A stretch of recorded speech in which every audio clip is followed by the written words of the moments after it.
Welcome to another episode from the series, Woulda, Coulda, Shoulda, been number one. In this series, we go back in time to highlight a number one R&B or rap song from the past. And then we reveal a top 5 song released during the same time period that woulda, coulda, or shoulda been number one on Billboard's R&B and hip hop charts. So let's go back to April the 20th, 1974. The number one song on the R&B charts, TSOP, The Sound of Philadelphia by MFSB.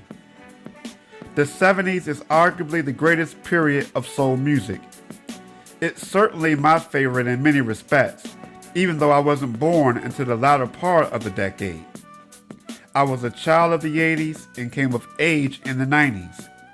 But 70s soul laid the foundation upon which my musical aesthetic was built. The 70s was known for symphonic soul, which successfully fulfilled dual purposes. It provided rich, seductive soundtracks for passionate ballads, and its compositions furnished the kind of sleek sophistication that had never been bestowed upon dance music before the decade. MFSB, which stands for Mother, Father, Sister, and Brother, weren't a family due to bloodline. They were a family bonded by music, based out of the city of Philadelphia.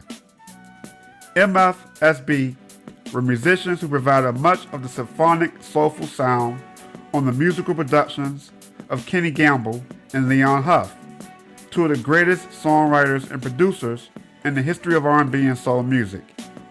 Gamble and Huff, along with Tom Bell, co-founded the record label Philadelphia International in 1971. Philadelphia International was one of the most prestigious music houses of the great symphonic soul era. Composed of talented players who had played in several different bands, MFSB performed as session musicians for Philadelphia International on popular hits for artists like the Spinners, the Stylistics, and the OJs. MFSB's biggest claim to fame, however, was the soulful dance instrumental, TSOP, which stands for The Sound of Philadelphia. TSOP was made for grooving. It was literally composed for the purpose of getting down. It was the theme song for the very popular black music dance show, Soul Train. Viewers of Soul Train only heard a fraction of TSOP as the show came on and as it went off. But you really have to listen to the song in its entirety to fully appreciate its musicianship, its master control of the groove, which is why it made sense to release the song as a single in 1974. With background vocals performed by the 3 Degrees, a female trio representing Philly soul, MFSB presents prestigiously the symphonic soulful sound of Philadelphia to the world on TSOP. And because the R&B dance instrumental is the most popular theme song associated with Soul Train, the legendary dance show of soul music, you could say that TSOP has really come to stand for the sound of the people, as in black people. So let's talk about the song's performance on the R&B charts. TSOP entered the charts at number 68 on March the 2nd, 1974. In 5 weeks, it jumped 58 spots into the top 10 at number 10 on the charts. 2 weeks later, after entering the top 10, it reached number 2 on the charts. In the following week, on April the 20th, 1974, TSOP became the number 1 record on the R&B charts. The dance groove took 8 weeks to reach the very top of the charts. It was number 1 for 1 week. The song spent an additional 3 weeks in the top 10 after falling from number 1, including a second week at number 2. TSOP spent a total of 7 weeks in the top 10 and 5 weeks in the top 5. It was on the R&B charts for a total of 17 weeks. TSOP was also the number 1 record on the pop charts for 2 weeks. TSOP is a certified gold record, and in 1975, MFSB won a Grammy for Best R&B Instrumental Performance for their signature record and biggest hit, TSOP, aka The Sound of Philadelphia.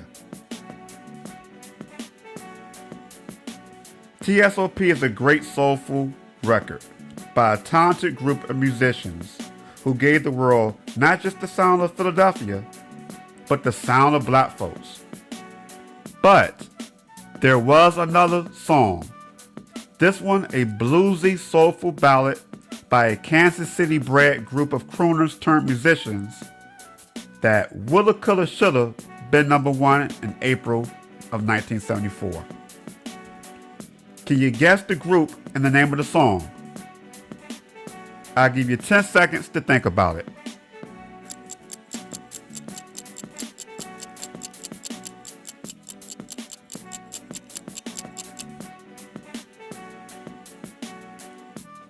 Bloodstone have a unique and remarkable story. They got their start in music singing doo-wop, then performing in the Las Vegas circuit in the late 60s, and eventually learning how to play instruments and becoming a soulful funk band. Bloodstone didn't receive much interest while seeking a record deal in Los Angeles, but through an unconventional, off-the-beaten path in the world of R&B, they found success in London, England. Bloodstone recorded the harmonious record Natural High, a beautiful ballad which peaked at number 4 on the R&B charts in June of 1973. Even though Natural High is the group's signature song and the record that they're most known for, the biggest song of the group's career was The Outside Woman, a bluesy soul record about, well, you guessed it, the other woman in a man's life. Through the song lyrics, we learn that the man may be with his lady, but he wants his other woman to know that he's thinking about her, and he tells her not to cry and to hold on until he can break away to see her. Produced by Mike Vernon, who led the British blues movement in the late 60s, The Outside Woman is obviously a very different record than TSOP, but it certainly covers a very common theme in R&B music. The success of The Outside Woman, which I outline using chart history data in a moment, shows the combustible elements of blues, doo-wop, soul, gospel, funk, and even a little rock when it's all mixed in together on a song covering such a tried and true theme as insatiable, forbidden, love, and lust. Even as an infectious dance record like TSOP sat on top of the R&B and pop charts during the symphonic soulful groove era of the 70s.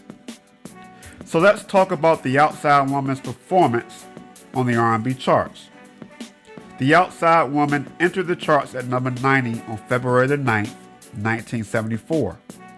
In its first 5 weeks, the song jumped up an incredible 70 spots into the top 20, sliding in at number 20 on the charts. It became a top 10 record on the charts, number 9, the following week. So it took 6 weeks to go from the bottom of the R&B charts all the way up into its top tier. The Outside Woman spent 2 consecutive weeks at number 3 on the charts, and then peaked at number 2 on April the 20th, 1974. TSOP was crowned the number 1 record on the same date. The Outside Woman was the number 2 song, or should I say, the other top record in R&B music for 1 week. It took 11 weeks to reach its peak. The song spent 2 more weeks in the top 10 after falling from the number 2 spot. The song spent a total of 8 weeks in the top 10 and 4 weeks in the top 5. The record spent a total of 19 weeks on the R&B charts. The Outside Woman peaked at number 34 on the pop charts. Oh, and by the way, Bloodstone weren't just an R&B group. They were movie stars. Well, maybe not movie stars, but members of the group did star in the 1975 Blaxploitation screwball comedy, Train Ride to Hollywood. TSOP's entry into the R&B charts was much higher than The Outside Woman. It took fewer weeks than the Bloodstone record to reach the top 10 and the top 5. TSOP spent one more week in the top 5 than The Outside Woman, and of course, it was the number 1 song on the R&B charts. But it also spent 2 weeks as the number 1 record on Billboard when it was at the pinnacle of the pop charts. And it must be said that TSOP's impact is bigger than its chart performance on Billboard. The instrumental will always be loved and fondly remembered as the theme music to Soul Train, the hippest trip in America. With that said, the success of The Outside Woman illustrated the enduring popularity during that era of gritty, bluesy, passionate ballads about tales of forbidden love, even as symphonic soul like TSOP ushered everyone onto dance floors all across the world. So while The Sound of Philadelphia by MFSB is a great soulful record and deserves its spot at the top of R&B music back in April 1974, you could definitely make a persuasive argument that The Outside Woman by Bloodstone woulda, coulda, shoulda been number 1. What do you think? Thanks for listening to today's episode of Woulda, Coulda, Shoulda Been Number 1. If you enjoyed this episode, hit the like button. And if you're interested in checking out future episodes, then feel free to subscribe to this channel. Make sure you tap on the bell to get instant notifications of new episodes. In addition to subscribing, if you choose to, you can buy me a cup of coffee to show your support for this channel. Click on the link in the video's description. The few minutes you take out of your day to check out this channel is very appreciated. So, until next time, be happy, be safe, spread love, enjoy life, and good old soul music. Peace.